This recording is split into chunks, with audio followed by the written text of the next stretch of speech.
बिस्मिल्लाहिर्रहमानिर्रहीम अस्सलाम वालेकुम। Welcome back to my YouTube channel. I hope आप सब खैर व खैरियत से होंगे। तो यहाँ पे जो है आप लोग को चूल्हे पे दूध नज़र आ रहा होगा और इसमें मैं तकरीबन 4 से 5 टीस्पून के बराबर सिरका शामिल कर रही हूँ। तो हुआ कुछ ऐसा कि रात में जो है ना हमारी गैस नहीं आ रही थी, तो अम्मी ने फ्रीज़र में रख लिया था दूध और सुबह जब नाश्ता बना रही थी तो चाय बनाते वक़्त तो दूध इस्तेमाल कर लिया था, बाकी जो दूध था उसे गरम करने के लिए रख लिया था, लेकिन वो दूध फट गया। वैसे तो लो मीडियम फ्लेम पे ठंडा दूध गरम करना चाहिए ताकि वो फटे नहीं, ऐसे ही किया हमने, लेकिन फिर भी दूध फट चुका था। तो फिर मैंने सोचा इसे ज़ाया नहीं करती, इससे मैं बनाऊँगी रसमलाई। तो मैंने इसमें नीम गर्म दूध में ही सिरका शामिल कर लिया। दूध जब फट गया तो चम्मच को जो है ना घुमा के नहीं मारना, बल हल्का-हल्का सा मैं दिखा रही हूँ आप लोगों को, चम्मच इसमें मैंने घुमाई और दिखाया कि ये दूध फट चुका है। अब मैंने इसे स्टेनर में निकाल दिया है, हम जाने लगे हैं मार्केट। तो मार्केट से जब मैं वापस आऊँगी तभी मैं इससे रसमलाई बनाऊँगी और आप लोग के साथ रेसिपी भी शेयर करूँगी। तो ज़ोया यहाँ पे क्लीनिंग कर रही है और मैं अब पढ़ूँगी नमाज़। नमाज़ पढ़ने के बाद अपने सारे काम ख़त्म करने के बाद ही हम जाएँगे मार्केट। तो मार्केट से हम वापस आ चुके हैं, 3 बजे के करीब हम गए थे और अभी 5 बज रहे थे, असर का टाइम हो रहा था।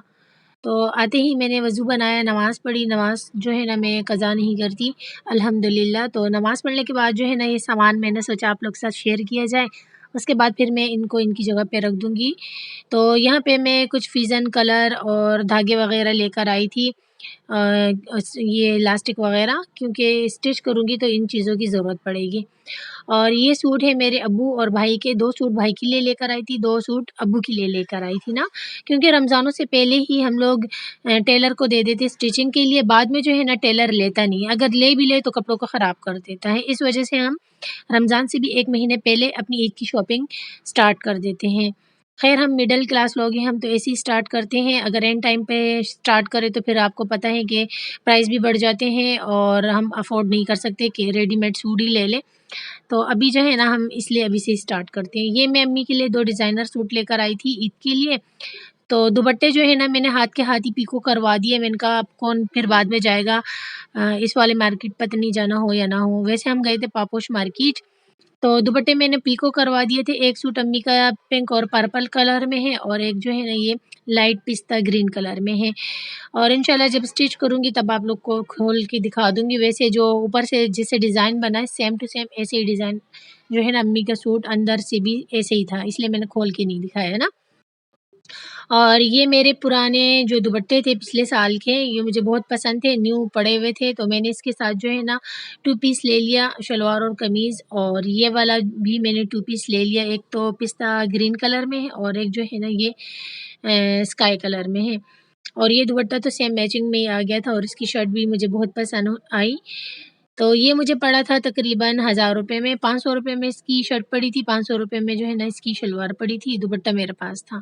तो 2 सूट मेरे मज़े से आराम से बन गए। ये मैंने जो है ना रमज़ानों के लिए लिए ताकि घर में पहन सकूँ और गर्मियाँ भी आ गई हैं ना। बाकी ये खाने-पीने की चीज़ें हैं, सबके लिए लेकर आई थी, बेबी के लिए भी लेकर आई थी। और ये हैं अशरफियाँ मीठा बनाने के लिए, तो इसे लेकर जो है ना मैं फ्रिज में सेव कर दूँगी। और ये अंडर फिंगर वैक्स है और ये मैं लेकर आई थी। तो ख़ैर बस यही थी हमारी शॉपिंग। आई होप आप लोग को जो है ना मेरी शॉपिंग पसंद आई होगी। और ये मेरा क्लच है, इसके साथ मैंने रेड कलर के जूते लिए थे, पहले भी मैं आप लोग के साथ शेयर कर चुकी थी, तो वो इस क्लच की वजह से मैंने लिए थे रेड कलर में।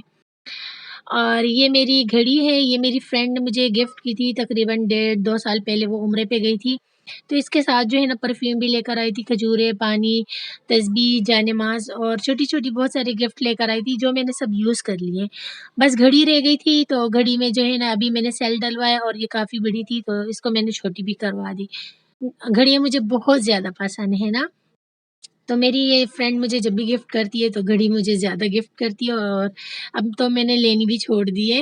तो ये मेरे पास न्यू वाली पड़ी थी, तो ये मैंने जो है ना सेल डलवा दी, इंशाल्लाह मैं इसे पहना करूँगी। और मेरे पास काफ़ी जो है ना घड़ियाँ पहले भी बहुत सारी वाली मौजूद है, कुछ पुरानी है, कुछ न्यू है, तो मैं किसी दिन इंशाल्लाह आप लोग के साथ शेयर करूँगी। तो बस नेक्स्ट टाइम आपको मेरे हाथ पे ये कहीं जाते वक़्त ये घड़ी नज़र आएगी। तो ऐसे ही फिर ये टाइम गुज़र गया था, इसके बाद फिर मेरे सर में बहुत दर्द हो रहा था और दूध तो सुबह ख़राब हो चुका था। जब हम लोग आ रहे थे तो रास्ते में फिर मैंने दूध भी ले लिया था। मुझे पता था कि भाई थोड़े लेट आएँगे, तो मैं ही दूध ले लेती हूँ ताकि फिर घर जाते वक़्त चाय बना ली जाए। तो यहाँ मैंने जो है ना दूध आधा निकाल लिया है बेबी के लिए, आधे में मैंने पानी शामिल कर दिया है और यहाँ मैं बनाने लगी हूँ शाम की चाय। फ्रीज़र में थोड़ा-सा दूध पड़ा हुआ था, तो मैंने सोचा इसे भी शामिल कर देती हूँ। तो ये कल का बचा हुआ दूध था, जब थोड़ा-सा दूध बच जाए तो फिर मैं उसे रख देती हूँ फ्रीज़र में ना। तो इसे भी मैंने शामिल कर दिया है, अब इसमें पत्ती डाल दूँगी और चाय बना लूँगी, बाद में इसमें चीनी शामिल करूँगी। मटर लेकर आए थे हम, तो अम्मी ने कहा ठीक है मैं मटर को साफ़ करके रख लूँगी और साथ में अचार गोश्त मसाला पड़ा हुआ था और ये पकौड़े और कुछ रोल लेकर आए थे हम। तो ये ₹100 में इतने से ही मिले हैं, इतनी कोई महँगाई हो गई है कि बंदा जो है ना पेट भर के खा ही नहीं सकता। तो ख़ैर इस पे भी अल्लाह का लाख-लाख शुक्र अल्हम्दुलिल्लाह कि हमें नसीब तो हो रहा है। चलें हम अब इसे एन्जॉय करते हैं चाय के साथ।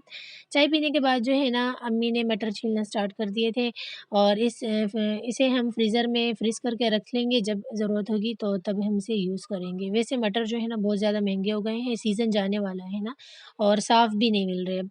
₹140 केजी लेकर आए थे हम। ज़ोया ने बीफ अचार गोश्त बनाया था, जिसकी रेसिपी मैं शेयर नहीं कर सकी आप लोग के साथ क्योंकि मैं बहुत ज़्यादा थकी हुई थी और है ज़ोया ने मुझसे कहा ठीक है फाइनल लुक दिखा दो इसका, तो ये मैं दिखा रही हूँ, वाक़ई बहुत मज़ेदार बन के तैयार हुई थी। तो यहाँ हो जाता है हमारा डिनर टाइम और हमने फिर कर लिया था डिनर। डिनर करने के बाद जो है ना फिर मैंने सोचा मलाई बना दी जाए क्योंकि मैं बहुत थकी हुई भी थी, लेकिन अगर मैं इसे फ्रिज में रखूँगी सुबह बनाऊँगी कहीं ख़राब ना हो जाए। तो ये 3 बजे से मैंने रखा हुआ था इस स्टीनर में, अभी रात के जो है ना 11 साढ़े 11 बजे का टाइम था। अब मैं इसे बनाने लगी हूँ रसमलाइयाँ। तो यहाँ पे मैं जो है ना सूजी ले लेती हूँ 3 टेबल स्पून भर के और इसे मैंने पहले से छान लिया है। तो इसमें चले गए 3 चम्मच जो है ना सूजी के और मैदा मैंने लिया है 1 चम्मच भर के और 1 आधा चम्मच, चाहे तो 2 चम्मच भी आप शामिल कर सकते हैं ना। तो ये आपका पनीर पे डिपेंड है कि कितना है। वैसे हमारे पास 2 केजी दूध था, तो ये 2 केजी से निकला है हमारा पनीर। अब मैं इसे जो है ना हथेली की मदद से अच्छे से जो है ना मसल-मसल के मैंने इसे जो है ना इतना मुलायम कर दिया, ये देख सकते हैं। इतना मैंने इसे गूँधा है कि ये मुलायम हो गया। अब ये हाथों पे चिपक रहा है तो आपने डरना नहीं है, बल्कि इसे जो है ना समेट के रख लेना है फ्रीज़र में तकरीबन 10 से 15 मिनट के लिए। तो चलिए मैं इसे फ्रीज़र में रखती हूँ, इतनी देर में मैं नमाज़ भी पढ़ के आ जाती हूँ। मैंने इशा की नमाज़ नहीं पढ़ी ना अभी तक, तो इशा की नमाज़ पढ़ लेते हैं। तो इशा की नमाज़ पढ़ने के बाद मैं आ चुकी हूँ वापस किचन में और पानी आपने देखा कि मैंने बॉयल करने के लिए रख लिया है और यहाँ पे इतने मज़े से माशाल्लाह से ये बन रहे थे हमारे रसमलाई, पहले रसगुल्ले बन जाएँगे इससे फिर रसमलाइयाँ। बस मैंने छोटा-सा जो है ना पेड़ा लिया, उसे गोल किया और थोड़ा-सा प्रेस किया तो ये देख सकते हैं कितना खूबसूरत लुक जो है ना इसका रसमलाई वाला बन गया। तो सारी की सारी रसमलाइयाँ हमारी तैयार हो चुकी हैं और पानी को जो है ना मैंने बड़ा-बड़ा बॉयल दिया है, फुल फ्लेम पे पानी गरम हो रहा है और जैसे ही पानी गरम हो रहा है साथ ही साथ मैं सारे के सारे जो है ना रसमलाई इसमें डालना स्टार्ट कर दूँगी एक-एक करके। और इसमें कोई भी चम्मच-वम्मच नहीं मारना हमने, बल्कि इसी तरह से हमने इसे छोड़ देना है। ये खुद ही जो है ना साइड टू साइड इसकी चेंज होती रहेगी और ये फूल के ऊपर आ जाएँगी। ये देख सकते हैं इसमें मैंने कोई भी चम्मच नहीं मारा और 3 इलायचियाँ खोल के मैंने इसमें शामिल कर दी। चीनी मैंने इसमें नहीं शामिल की, बस खुशबू के लिए जो है ना इलायची शामिल कर दी थी। 1 ग्लास के बराबर यहाँ मैंने दूध लिया है, दूध में चीनी शामिल कर देती हूँ। ये गरम दूध है और इसे अच्छे से कर देती हूँ मिक्स। इसे साइड पे कर देते हैं। रसगुल्ले को हम चेक करते हैं तो रूम टेम्परेचर का पानी लिया है मैंने और इसमें मैंने एक रसगुल्ला निकाल दिया है। अब मैं इसे प्रेस करूँगी, अगर ये जाके नीचे बैठ जाएगा तो इसका मतलब है रसगुल्ला अभी भी कच्चा है, तो वापस इसे पानी में डाल देंगे। लेकिन रसगुल्ला हमारा डन हो चुका था, तो फिर भी इसे मैं निकाल देती हूँ उसी पानी में और यहाँ अभी मैंने बड़े बाउल में जो है ना डिचकी में पानी ले लिया है रूम टेम्परेचर का, सारे के सारे रसगुल्ले मैं इसी में निकाल दूँगी और ये पानी मुझे चेंज करना है 2 से 3 मरतबा। तो मतलब हमारे जो रसगुल्ले गरम-गरम नहीं होने चाहिए, थोड़े रूम टेम्परेचर पे हो जाने चाहिए, हल्का-सा गरम होना चाहिए ना। तो 3 दफ़ा मैंने पानी को निकाल दिया है, निकालने लगी हूँ, साथ ही साथ आप लोग देख भी रहे हैं। तो एक दफ़ा मैंने निकाल लिया पानी, ये दूसरी बार है और इसी तरह करके तीसरी बार भी पानी मैं इससे निकाल दूँगी। तो रसगुल्ले हमारे जो है ना रेडी हो चुके हैं और माशाल्लाह से बहुत ही ज़बरदस्त है, टूटे भी नहीं। और ये रेसिपी बिल्कुल ज़बरदस्त है, आप इसे एक दफ़ा ज़रूर ट्राई करें। ईद के लिए ट्राई करें, अपने लिए, अपने मेहमानों के लिए, घर वालों के लिए मज़े करें, मज़े कराएँ। तो ये देखिए, ये बिल्कुल नहीं टूटेगा। मैं इसे प्रेस करती हूँ और ये देखें, तो ये मैंने चेक भी करा दिया। अब जो है ना, हथेली की मदद से मैं इसे प्रेस करूँगी और इसे मैं निकालती जाऊँगी अलग से बर्तन में, बल्कि दूध में। ये जो दूध मैंने लिया था, इसे मैं फिर से एक दफ़ा गरम कर देती हूँ। ये नीम गरम हो चुका है और अब मैं इसमें अपने जो रसमलाइयाँ हैं निकाल दूँगी। तो ये जो रसमलाइयाँ हैं, ये नीम गरम है और दूध भी नीम गरम है, तो दोनों को एक साथ रख लूँगी ताकि ये जो रसमलाइयाँ हैं, ये सारा दूध पी जाए। ये जब सारा दूध पी जाएँगी, अंदर तक चला जाएगा इसमें दूध, तो ये बहुत ही सॉफ्ट और बहुत ही मज़ेदार बन जाएगी। मैं इतनी कोई थकी हुई थी, इस टाइम मैं आप लोग के लिए ये वीडियो बना रही हूँ ताकि आप लोग के घर में भी दूध अगर कभी ख़राब हो जाए, तो आपने ज़ाया नहीं करना, इसी रेसिपी को फ़ॉलो करना है। ड्राई फ्रूट आपके पास जो भी हो, उसे अच्छे से जो है ना कूट लेना है। तो मेरे पास थोड़े से जो है ना अखरोट थे और पिस्ता था, उसे मैंने कूट दिया।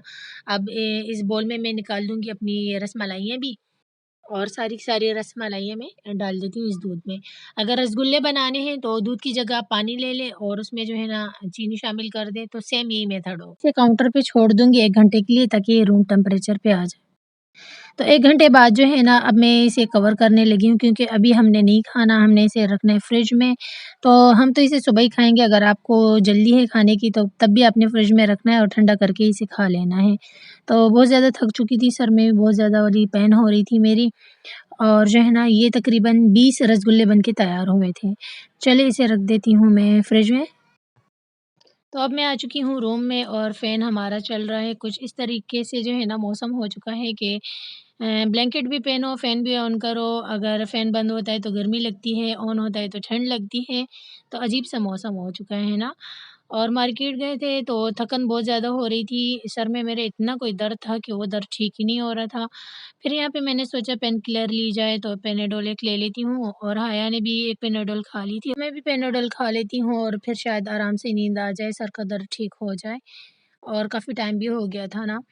तो चलें, इंशाल्लाह अब सुबह मिलती हूँ और सुबह जो है ना आप लोग को मैं रसमलाई टेस्ट भी कराऊँगी कि किस तरीके से बनी थी और चेक करके भी बताऊँगी। Good night. तो यहाँ हो जाता है नेक्स्ट डे, मतलब 2 डे और जो है ना दोपहर का टाइम था। अब मैंने यहाँ पे अपनी रसमलाई उठा दी है। मैंने सोचा फाइनल लुक भी आप लोग को इसका दिखा दूँ। और ये हमारी रसमलाई है और इसका जो दूध है ना, ये गाढ़ा नहीं है। अगर आप इसे गाढ़ा करना चाहते हैं तो आप कॉर्नफ्लावर डाल सकते हैं इसमें, लेकिन मैंने नहीं डाला क्योंकि पतला दूध होता है तो ज़्यादा जो है ना रसमलाइयों से पी जाती हैं, तो रसमलाइयाँ ज़्यादा मज़े की बन जाती हैं। तो ये है हमारी रसमलाइयों का फ़ाइनल लुक। तो मुझे आप लोग को रसमलाई का फ़ाइनल लुक ही दिखाना था। बहुत ही सॉफ्ट मज़ेदार बन के तैयार हुई है और आज जो है ना मैंने पुलाव भी बनाया है और इससे आगे का व्लॉग भी मैं बनाऊँगी। तो इंशाल्लाह इससे आगे का व्लॉग कल की वीडियो में आप लोग को देखने को मिलेगा। चैनल पे न्यू हैं तो चैनल को कर दें सब्सक्राइब, प्यारा सा कमेंट भी कर दें और वीडियो को लाइक भी कर दें। मुझे रखें दुआओं में याद, अपना रखें ढेर सारा ख़याल। कल मिलते हैं नए व्लॉग के साथ, कल तक के लिए अल्लाह हाफ़िज़।